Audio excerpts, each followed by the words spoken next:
Thank you. Good morning, and I'll try to get us to our break as efficiently as possible. So, as Gary said, I'm Davis Patterson. I'm the Deputy Director of the WWAMI Rural Health Research Center, and WWAMI stands for Washington, Wyoming, Alaska, Montana, and Idaho, because for some time the University of Washington in Seattle was the only medical school for that 5-state region. Now there are others.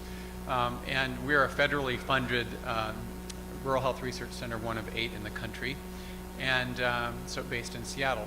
And I just want to acknowledge my collaborators on my team, as well as Gary Wingrove, who contributed to this study. And so we're interested in learning about, particularly because we're a rural health research center, what is the potential of community paramedicine to fill healthcare gaps in rural areas. And I have to issue this disclaimer too, an acknowledgement of our funder, which is the Federal Office of Rural Health Policy, but they also don't endorse anything that I'm going to say, which I think is actually a good thing because it shows some independence of the work that we do that they fund. So I probably don't have to give you a lot of context for what community paramedicine is about, but what I do want to focus on is the triple aim, which is from the Institute of Healthcare Improvements. And I'm not sure how, I think people are familiar with that concept internationally, but I'm not sure, so I'll just mention that that's about improving patient experience of care, improving population health, and improving or reducing healthcare costs. And this is, in the United States, sort of one of the big umbrellas of our healthcare reform that's been going on for a number of years now. So the idea is to extract more value out of the system through doing these things. And I would add to that a fourth aim, which was just discussed in the last presentation, about improving the work life of health providers, and some have called that the quadruple aim. This study doesn't focus so much on that, but I think it has some interesting implications for the work life of our paramedics and community paramedics. So what we wanted to do, there's been a lot of great individual program studies, some of which we're hearing about. We'll hear about a lot more during this 2-day meeting. But we wanted to take a look across the programs that are happening in the United States in rural communities and see what we could learn just by characterizing what they're doing, who they're serving, and what is the evidence for their outcomes. So that was the overall aim of our study. And so we put together a list of programs. I won't get into all the detailed methods, but we scoured every source that we could. This was a year and a half ago, and uncovered 86 programs total, not just rural, but rural and urban in the US. We knew that we missed some. We knew that there were more than that, but those are the ones that we could find through the various sources that we had. And so I'll skip ahead here and just say that we are in this study focusing on 31 programs out of those 86 that are either located in a rural area or urban but rural serving as well. And the one great thing about this, and we also interviewed 5 urban programs that we knew had generated significant evidence on their outcomes. One of the great things was, we contacted all of these folks and we got a 100% response rate, which I think is really a testimony to people's passion about community paramedicine and wanting to share their story, as well as the persistence of our research coordinator, who had to call many times. But we did a half-hour roughly interview with each of these program leaders, and so that's what this is based on. So our final sample, as you can see, most of the programs were rurally based.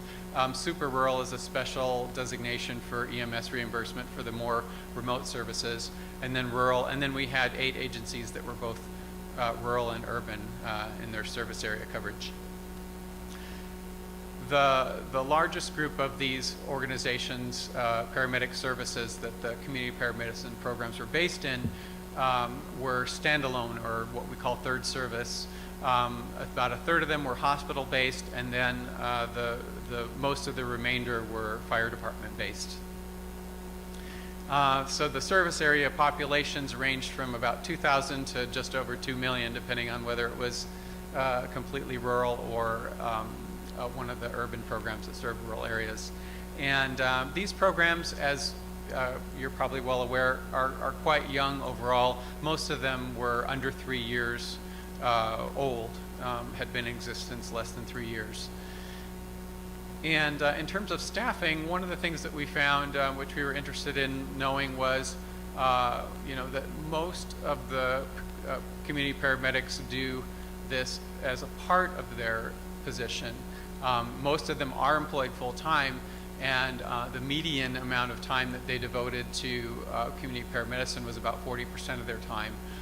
So they combine this with their other roles in the paramedic services. Oh, the other thing I wanted to mention about the staffing, some of these, we were actually surprised to find that some of these paramedic services were actually volunteer agencies, and we didn't expect to find that. And in some ways, I think in rural areas, you could probably argue that they've been doing community paramedicine even before it's been called community paramedicine in a number of ways. But we thought that we would see this as a way for agencies who wanted to generate revenue. One of the purposes is that they might undertake community paramedicine, but we had volunteer agencies that wanted to do this as well. So quite interesting in the rural context in the United States. In terms of funding, we found that more than 3/4 of these programs were either self-funded or they relied on just a single external funding source for the community paramedicine program. And typically that would be a federal, state, or local government grant, or a foundation or charitable trust grant. So the funding for this is somewhat vulnerable, I would say, particularly if you're thinking about long-term sustainability. We mapped out, so we asked programs about what their various goals were. We gave them a structured set. We also let them nominate their own additional goals if we didn't cover them. And here I just mapped out our set of goals that we queried about in terms of the triple aim, improving patient experience, et cetera, et cetera. And arguably some of these really address all three, but we sort of tried to indicate those aspects of the triple aim that we thought they were most identified with. I won't belabor that. We'll talk about all these goals in detail. So here is the breakdown of the program goals. And as you can see, 90% of the programs wanted to improve management of chronic disease, which we've been already hearing about this morning. And so that was the top goal, not too surprising. The other triple aim about patient satisfaction with care, about 4 out of 5 programs were identified that as one of their explicit goals. And then a whole bunch of the programs had all of these goals related to reducing use of healthcare resources, whether that be hospital admissions or readmissions, ED visits, healthcare costs generally, or EMS use and transports. And so those goals all sort of address the triple aim, and those are the ones that rose to the top. In terms of target populations, I won't go through all the detail here, but not surprisingly, chronically ill patients were on the top there, as well as post-discharge and frequent EMS users. There were some programs that said, well, we literally address everyone in our population. There are programs that offered numerous services that just about any low acuity patient who contacted EMS they would have something to offer just about everyone. So they did not target specific populations. This is what I affectionately call our tornado chart, and I'll walk you through it. So this is about patient referral sources and destinations, and the light blue bars on the left, those are the programs that only receive patient referrals from that particular source, type of facility or organization. On the right are the the community paramedic programs that only refer patients to that particular destination organization type. And then in the middle, the dark blue bars are bidirectional referral relationships. So they both receive patient referrals from and refer patients to those organizations. And so as you can see, not surprisingly, primary care and hospitals are on the top of the list, and those organizational referrals are typically bidirectional with community paramedicine. And by the way, I'm really interested in that integration work that you talked about earlier, just to think about in a more, I think, nuanced and substantial way. Is it just about referrals, or is it, are there other ways that we should be looking at this? Then the next three groups, other physician groups, not primary care, social service agencies, and home health. And I would say home health was particularly intriguing to us because a lot of the discussion around community paramedicine has been about turf battles and competition with agencies such as home health and not wanting to compete. At least these programs, and these are the ones, bear in mind, that have been implemented, seem to have worked that out. Most of the relationships with home health were bidirectional, referring patients to and receiving patients from, and so these agencies seem to have worked that out. I'm not going to go into all the program services in detail. There's quite a few slides here about that. These slides will be available to you. You can get them from me, or I presume on the conference website afterward. You're going to be hearing about a lot of these things during the course of the 2 days anyway. But lots of different services being provided. So a big thrust of this study was to look at evidence. And to do that, we wanted to know who's measuring their progress toward the various goals. And as you can see here, on top is improving patient satisfaction with care. So the blue bar represents organizations that said, yes, we're currently measuring this. The red bars represent agencies or programs that said, we have no plans to measure this. We also asked, are you planning to, but you haven't started yet? That's not shown here.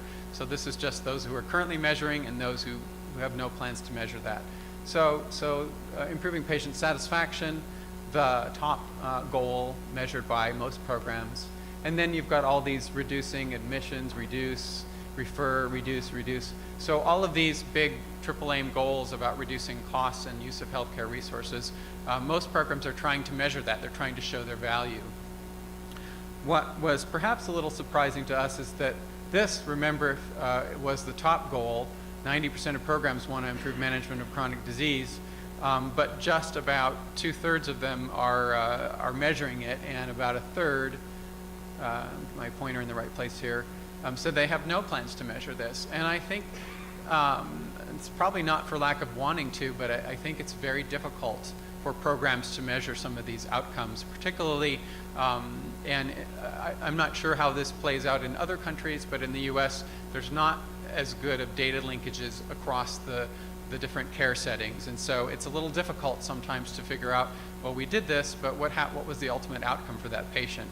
Very hard to link up the data sources for that.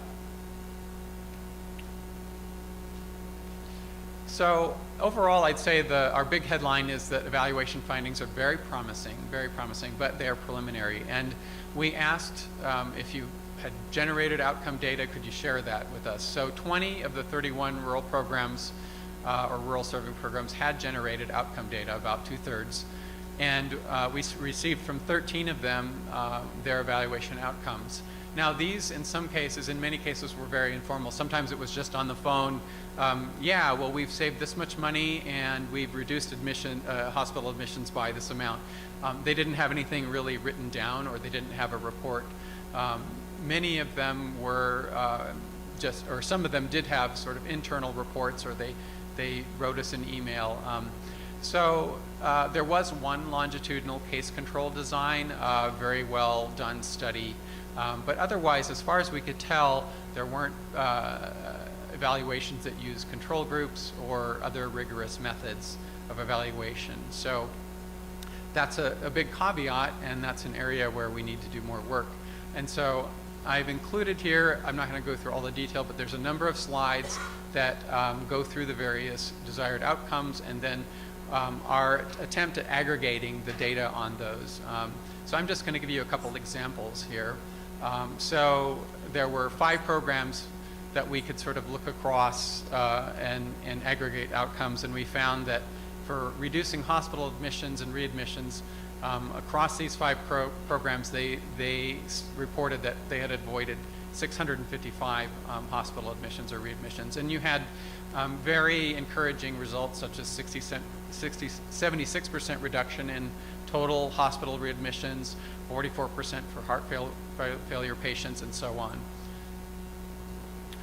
For reducing costs, about $7.5 million total reported by 7 programs.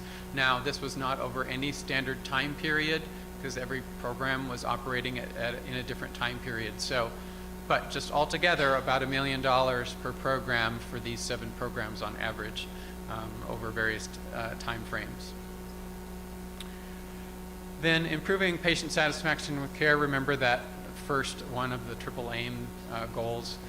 Here, I would say programs are doing pretty well at measuring this, and although we only got from 3, but I've also heard anecdotally from others, and I think we're going to be hearing some more about this.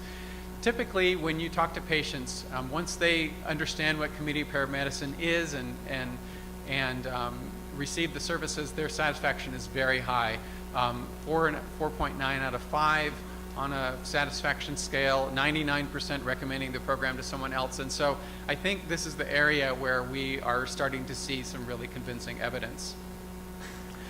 For many of these other outcomes, and here's management of chronic disease, that #1 goal, only 2 programs had anything to report about that, and so on with these other goals. So clearly we need more data for those programs. So this is my concluding slide, and what I wanted to come back to is, can these programs meet that triple aim? And I think we're seeing high patient satisfaction. I think that's pretty clearly demonstrated, at least for these programs that are operational. I did hear anecdotally from one program that had closed that in a rural area of the U.S. that some patients didn't want these people. They were very private. They didn't want the extra help, and so that's an issue to look into. But overall, the programs that seem to be successful in implementing themselves had high patient satisfaction. I think we see with these very preliminary data that there's potential to shift costs from more to less expensive settings, and of course other people are talking about that at this meeting as well. There's also the potential to deliver appropriate care where vulnerable patients live, and that could improve population health overall. I'm asking about the impact on the workforce, even though that wasn't a focus of our study, but my research center has sort of a workforce emphasis to it, and I do a fair amount of workforce research, and I would really like to study this. I think there's interesting potential for career ladder for providers to keep them in EMS for longer, perhaps after they've started to burn out because of the physical stress of being a paramedic and so on. Maybe there's a way for them to continue their involvement, and also offers professional advancement opportunities. So I'd like to look into that. I'd also like to look into the volunteer community paramedic versus those in paid services. So I think there's a lot of work to do in understanding the impact on the workforce. And I found the person who spoke before me, I found those comments very interesting as well. Do these programs integrate, or do they compete? I think that tornado chart shows you that these programs are quite well integrated into health and human services systems, and I'm really also curious more about this qualitative research, looking into that black box of, okay, well, what does integration look like on the ground? What are different providers and different facilities experiences of this, and how does that happen, and how can we improve that integration? Does it work? We really need more evidence to show that it's safe and effective and economical, and compared to other alternative sources of care or no care or usual sources of care. And I don't just mean randomized controlled trials and that sort of thing. We need the quantitative evidence. I do both quantitative and qualitative research, and I think the qualitative work that's being done that people are talking about is really important as well. And finally, is it sustainable? These programs are self-funded in the U.S. to a large extent, at least in rural areas, and we need evidence to demonstrate value, and that would help improve their long-term sustainability. So I'm really pushing sustaining that drumbeat for more evidence for these programs. So I think that's where we have work to do, as sort of 1,000 flowers bloom as these programs sort of mushroom all over the United States and internationally, to do more work in generating that evidence, and it's very difficult to do. So I applaud all of us that are doing that work. So there's my contact information, and as I said, you'll also be welcome to download this from the conference website. I believe these will be available. So thank you.